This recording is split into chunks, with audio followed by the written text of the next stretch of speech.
জীৱনটোত একো দুখ নাই গাইজ।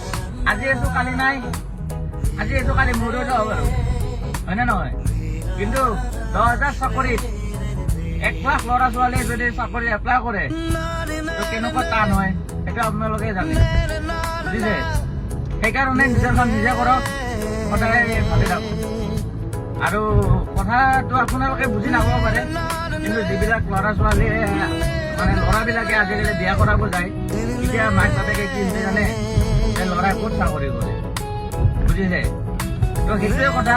10,000 চাকৰিত যদি 1 লাখ ল'ৰা ছোৱালীয়ে যদি এপ্লাই কৰে পোৱাটো কিমান টান হৈ যায়। তো সেইটোৱে গাইজ, মানে নিজৰ কাম নিজে কৰক। কিবা যদি আপোনাৰ পইচা পাতি আছে বিজনেছ কৰক, বিজনেছত লগাওক। চাকৰি কৰি কিনে কি লাভ হ'ব? লাভ হ'ব, কিন্তু পাবতো লাগিব। সেইটোৱে কথা গাইজ।